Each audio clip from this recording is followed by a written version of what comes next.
As the harshness of winter fades, the birds return, and the rivers once again begin to flow, and dreams of summer canoe trips emerge.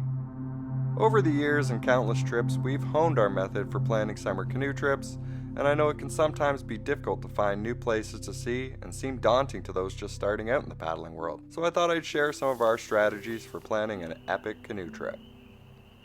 It all starts here with our collection of guidebooks. These are a great resource for quick trip ideas to get your mind racing with thoughts of adventure. They usually offer primitive maps of the routes, information such as distance and duration, as well as a couple-page write-up of the trip, which often offers a bit more information about the route from the author's perspective. We like to use these books to quickly skim through and earmark trips that interest us so we can circle them and return back later. I highly recommend any of Kevin Callan's guidebooks. He does a great job of laying out the information in a simple, easy to understand way. Once we've decided on an area we'd like to see, the next step is to get our hands on a map or maps of the area. Having a map to pore over while doing your research is a great idea because you may choose to add notes to it, highlight points of interest, or use it to spot shortcuts and detours from the route recommended by the guidebook. I always recommend waterproof maps for obvious reasons, and if you can't find a map of the area to purchase, you may have to resort to making your own from resources online, like we did for our trip down the Mississippi River. Once you have maps, it's time to get on Google and do some research. We like to start by searching things like best places to hike, best lakes, and just generally best places in each park or the park that we're interested in, to see what other people have to say. This often leads us to adding detours or route modifications to our trip. If you're a Facebook user, you can join a canoe trip group and ask the community for their opinions. Another great option is to watch canoe trip videos of the route you're thinking of on YouTube. This is great for getting more of a visual on what you're in for, but just be prepared for some spoilers. Lastly, be sure to read the back of your map since it usually features information such as points of interest, wildlife in the area, and other info that might be useful to you when planning a trip. Once you've gathered all your info and you know the places you want to see, it's time to move on to the logistics of the trip. How are you going to connect the dots and how many days is it going to take for you to complete this trip? Which means choosing a general areas or specific sites to book depending on what park you're in. Some parks will require you to book specific sites, while other parks will only require you to book the number of days in that park or section of that park. I prefer the latter since it can be difficult to be exact. It's very dependent on conditions you face during the trip.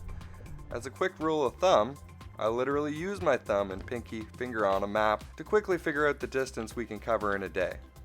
This is just a quick guess and by no means super accurate, but works well to rough things out. Just beware of the scale of the map when doing this, because maps vary. Judging it by distance on a map is more accurate, but still kind of a guess since it's dependent on weather, difficulty of portages, and your experience level. But in general, figure on covering 15 to 30 kilometers a day, fairly easy. If you have to book sites, it's best to underestimate this number a bit so you don't get stuck being unable to make it to your site for the night. When choosing sites, we often find ourselves looking for ones with views of the sunset, protection from wind, or proximity to cool things that we want to see along the way. If you want to take your trip planning to the next level, you can get a thin piece of plexiglass, some dry erase markers, and a piece of plywood to build something that lets you draw routes, destinations, and other information onto your map. This makes the process a lot more visual and easier to plan. After you're done planning, you can transfer some of these marks to the map permanently if you choose. The last part of planning a trip is my least favorite: booking the trip. The Canada Parks online booking system can be tedious and glitchy at times, so be prepared for a little frustration. I had to book each site individually. It was a bit of a nightmare. If you're booking specific sites, expect to see sites that you can't reserve because your party doesn't meet the requirements, limitations on the distance between the sites, and popular areas to be booked solid, leaving you with no choices. When booking a complicated trip, it's often better to call in and book your reservations with a park staff member. They can be knowledgeable about the parking situation, water levels, and bypass distance limitations.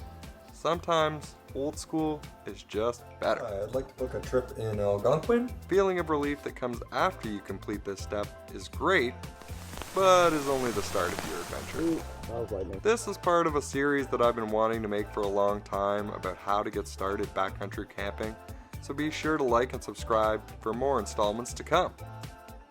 Get out there for some adventures of your own. They're waiting for you.